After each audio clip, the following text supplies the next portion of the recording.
Welcome. Today's webinar is on the 3 coolest features in Moodle 3.1.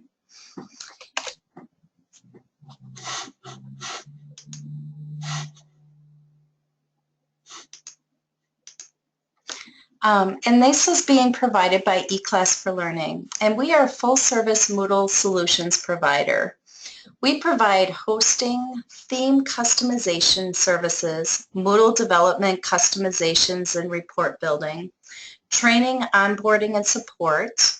And some of our options include a Moodle reference desk, which is a subscription base where you can have instructors ask real-time questions with our consultants. Our Moodle Jumpstart course, which is an online course, and we also do on-site professional development. We can also help create course development. We have a number of instructional designers on staff. We do a lot of e-commerce setup for people. We do course development, as I mentioned before, with Articulate Storyline can be done. We have a team that does that. And we also do a lot of end user support for organizations where people can call in and we help with tech support questions. Maybe it's a lost password, those kinds of things. My name is Dr. Tammy Frame, and I'm the Chief Education Officer for eClass for Learning, and this is my contact information. I will be recording today's webinar, and anyone that signed up will get a recording link. And also in the email, I'll have my contact information as well. So if you think of other questions to ask following the webinar, feel free to do that. Okay, we are using GoToWebinar as our platform for the webinar. There is a place where you can hit the plus sign next to questions, and you can send me questions throughout the webinar. That really makes it a lot more fun, and I'd really encourage you to do that so it becomes more interactive. So if you have questions as we go through, please feel free to post those, and if I can't answer them, I'll research them and put them in the email that comes out with the recording link as well. So welcome. Okay, with that, I'm going to exit the PowerPoint, and we're going to move into a live Moodle course. So there are 3 features that I really am impressed with, and there's a lot of new stuff in Moodle 3.1. I'll be adding a link that has all of the new features to the follow-up email. But given the time frame that we have, we wouldn't have time to go through all of them. So I picked my 3 favorite ones. And the first one is the PDF Annotator. And the PDF Annotator, what it does is when students submit assignments, it converts it into a PDF that allows you to annotate right on that assignment and give feedback that they'll be able to see without having to upload and download things from the instructor's side. So for example, here I'm in the assignment and I clicked on it, and I have some assignments that are waiting to be graded. So if I grade this, it's very slick. What happens here is a couple things. Let's see. That's not a very exciting assignment. Let's try another one. Maybe I didn't upload a very good PDF there. Okay. Huh. Okay, what should have happened is our PDF should have shown up. And maybe, you know, I restarted this instance and turned it away, so maybe that's why it's not showing. But if the PDF would be here, and then from here, what we can do is on the student's work, we can highlight, we can, you know, use all of these tools, including the ability to add comments, okay? And so this would be right on top of their work that they submitted. Okay, Then on the side are all of your grading tools. So I happen to, with this assignment, attach a rubric, which you can do for Moodle, and that was in other versions as well. Yeah, interesting that that didn't show. Okay, and then I can write my feedback comments overall.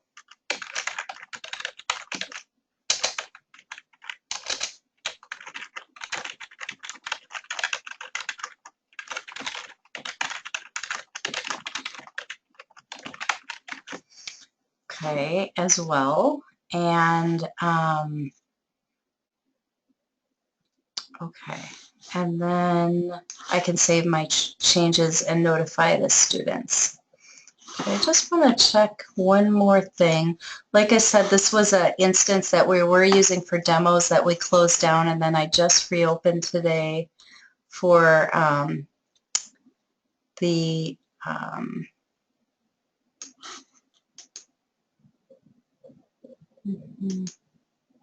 yeah, I think it's just because I closed the whole instance down that in the database it didn't come back. But that is how the PDF annotator works. You do have to have your site administrator turn on a couple things in there, and then it's ready to roll. So that's my first favorite tool, and I really like the ability to give feedback right away. Let's go back and just see if I have anybody. Yeah, okay. And then no submission. Okay, so these people, that's why it wasn't showing with the database and the restart. They don't have it there. Okay, the next tool that I really love is the individualized learning tools that I think make personalized learning possible. And I did some webinars on this earlier, so I will do kind of a quick overview, and I have some blog posts in our blog about these too with more details, but we'll do the 2,000-foot view today. We're going to look at competencies, outcomes, and learning plans. So the first one is competencies, and again, this has to be enabled by your site administrator. And then you can go to Site Admin in 3.1, and now there's a tool called Competencies. And under Competency Frameworks, you can add a new framework or have as many as you want. And so here I have one set up that has 5 competencies in them, and then they're available throughout the system to use. Okay, so I can go here. You can have as many you can have sub layers, and you can name what the sub layers are. So I have this called a competency, and then under here I have behaviors and so on. And so if I want to add one, you just name them, give a description. An ID number is required. That can be letters or numbers. You can create your own scales. So I have like a Tammy Simple scale that I made too. So instead of competent or not competent, you can do that as well. So competencies can be tied to courses, learning activities, and learning plans. And I'll show you that in a little bit, how all of that works.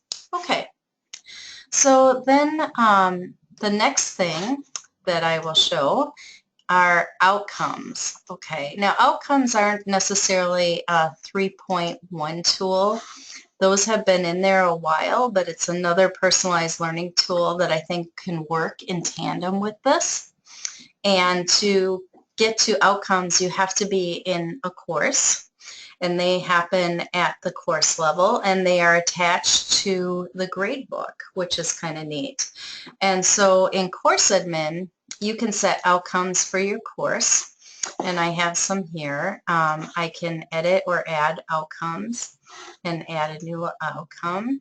You would put in the full name, the short name, what scale, or you can add your own scale and a description of that outcome. Now what's nice then is it shows up in the grading book. And let's just go to oh, we have a question. Great.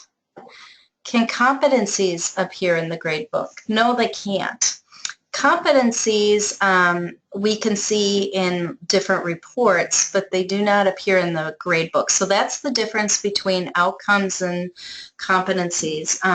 Competencies are site-wide. Outcomes show up in the grade book. So, you know, depending on what you want to do, competencies might be a good choice, or outcomes, depending on where you want to do them. So then what can we do with outcomes? They can be assigned to a course, and then if you want to assign and track them, let's say I have this assignment here, and I'll turn editing on. Okay, and I can edit this and go to edit settings. If we go all the way to here, you'll see that now outcomes can appear. So Dan, maybe I was wrong, but I don't think, no, competencies do not go in the gradebook. I am correct about that. Okay. And so with competencies, with outcomes, you would then have to grade these in the grade book on how they did. Here, it's a little bit different. With competencies, we can say, okay, this activity has to do with that, but on completion, we might require they attach evidence, send for review, and then the instructor has to review it, or mark it off as complete, and then it would show up in a competency report. Okay, so that's kind of cool. If I go to the grade book for a minute, let's just do that. I didn't originally have that in my plan, but I think that might be helpful. Let's just look at grades. And if we go to my user report, see how this looks. I've got my annotated PDF, which was empty. But I also have my outcomes, speaking skills, okay, and I was rated as highly competent, and an assignment. And so these, and then this assignment, the outcomes show up here as well.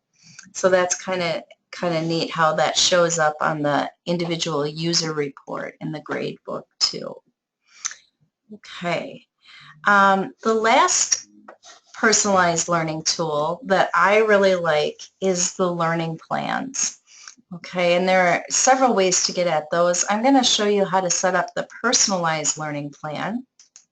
If you go here and you go to your profile, now in 3.1, learning plans is included here. And you can create a new learning plan, so you can name it.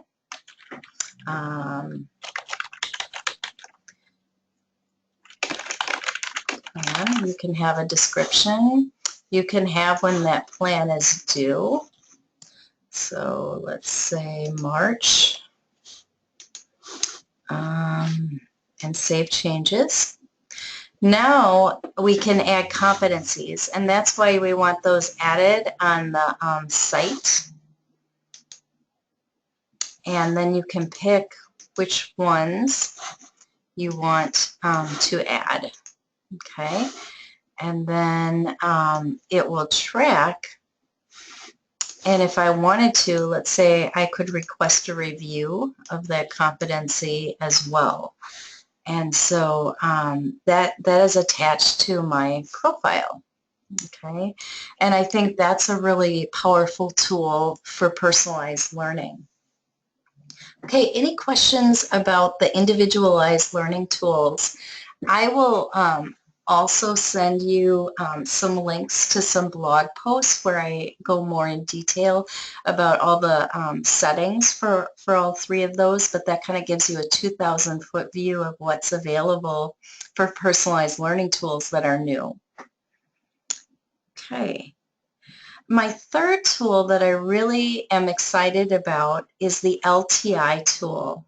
And that tool allows us to share a course or an activity or a resource that's in one course, even a whole course, in another course, even in another Moodle instance.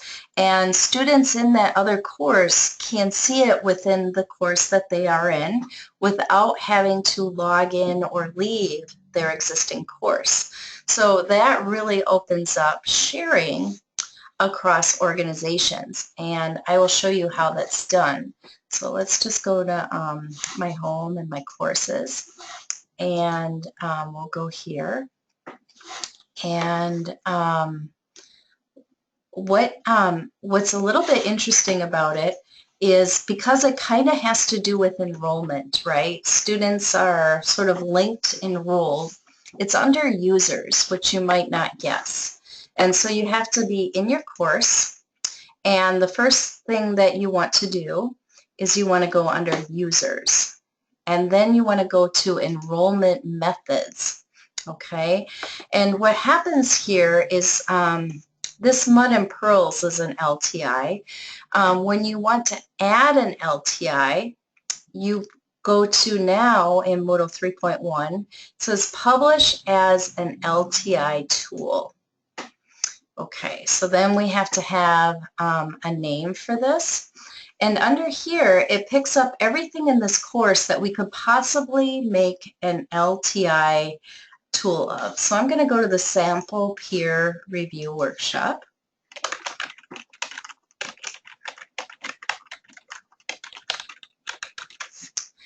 And we can just say even how long we allow this enrollment and allow people from another course to get into it. Oh, good. We have another question.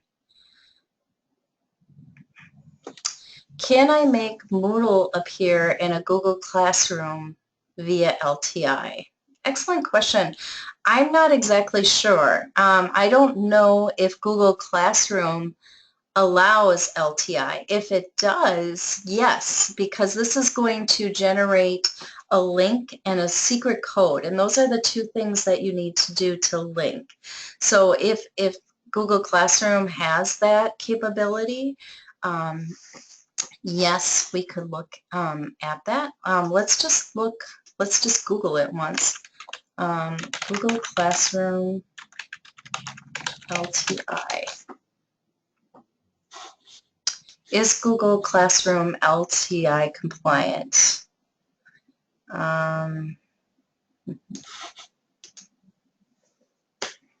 It's a great question. Please see the thread below.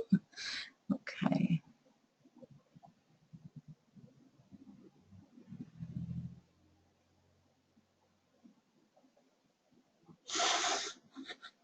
And it says,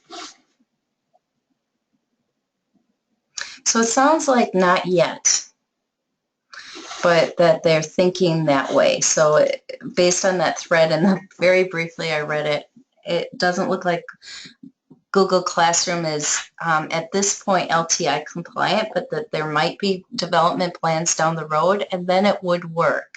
Okay, and that's kind of very characteristic of Moodle. It's a very open source, very friendly at integrating with other things, and can import and export. So this is really exciting.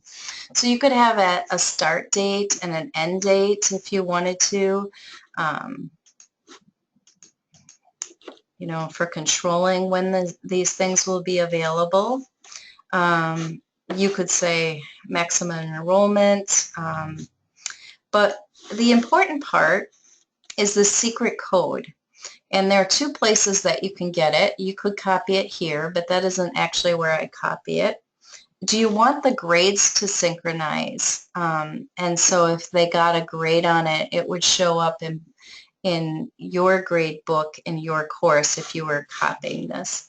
And do you want to require course or activity? So you have different options there. And then add method. Okay. Now, the next part that I typically do is under admin. I go to published LTI tools. And this gives me a quick link.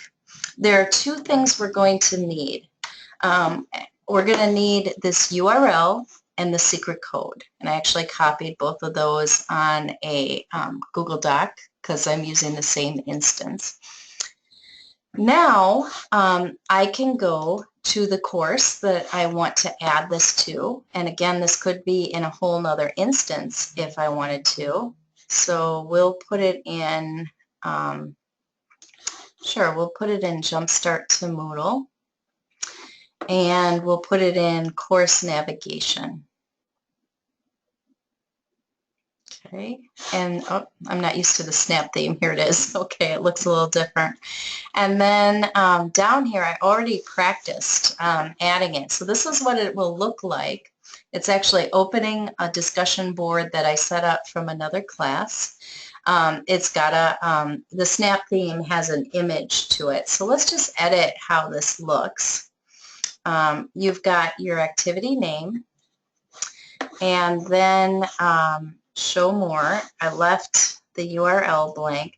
Secure launch URL. That's where that in the published tools, that's where I got that, and I would cut and paste that. And then the secret code that I cut and pasted goes in here.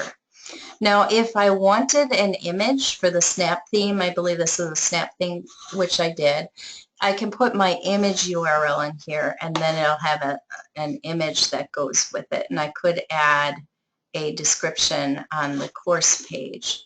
How we get that, I kind of skipped a step of how do we get the LTI tool launched.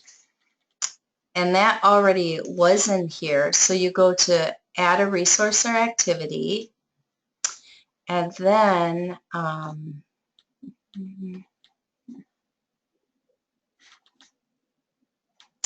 let's see, I must have missed it. External tool. There it is. And add.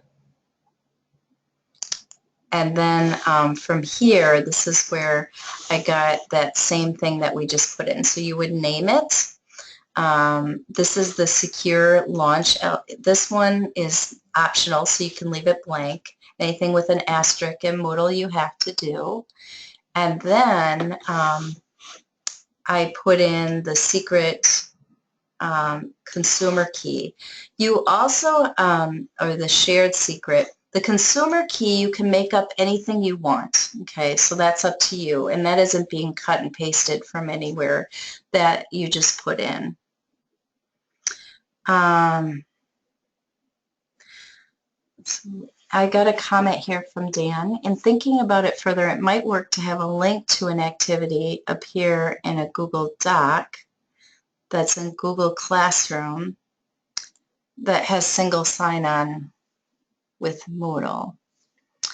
Okay, so I do a lot of work with Google Classroom, and I do attach docs in my classroom, and that's kind of cool because if I make a change to a doc, right, it can change in multiple places. Also, if I attach that as an assignment, it can make a copy for each student, which is really cool in Classroom. But also, if I had that doc linked or embedded in Moodle, that doc would change both in Classroom and in Moodle. So that might be knowing the kind of work and the things that Dan's doing. He's supporting lots of organizations in whatever LMS they want to use with the same content. That could be an efficient way to do it. That would make sense to me, Dan. Yeah. So that kind of concludes my 3 tools that I am really impressed with.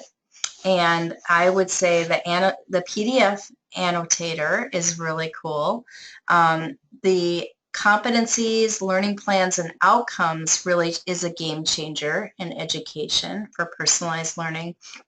And the LTI tool for sharing content and activities across a Moodle instance or across other instances is very, very cool. And I'll be using that in some of the work that I do. Are there any other questions that people have about Moodle 3.1 or about the 3 tools that I shared? Like I said, I will be giving a link that has all of the changes in 3.1, but these were kind of the 3 that were my favorite that I was most impressed with that I thought we could get done in one webinar. While you're thinking of questions, I will just also let you know what other webinars we have coming up in February. I think we have one more Moodle one in February. And that one is, yes, Floyd Sainer is doing that from our organization. And it's the Best Moodle Plugins of 2016 Awards. So eClass for Learning kind of rated what we thought are the best Moodle plugins, and Floyd was a big part of that. And we kind of have categories like Academy Awards. We have Best Plugins for Student Achievement, Best Plugins for Improving the Appearance and Navigation of your Site, Best Plugins for Course Designers, Best Plugins for Reporting, and Best Plugins for Site Administrators, and Best Plugins for Sharing Content. So those are some that we'll be sharing, and that is on February 9th at 1 p.m. Central Time. And again, anybody that signs up for these gets an archive of it in case they can't make the exact time. And you can sign up from them at www.eclassforlearning.com/upcoming webinars or click on our webinar link. I will also list these in the follow-up email. So it doesn't appear that we have any extra questions, but I really thank you for joining us today. I hope that you will experiment and start using these tools. I know that we already are in our organization and liking them quite a bit. And if you want to send me an email of how that's going or different use cases that you have, we'd be highly interested in that. So thank you very much and have a good rest of the day.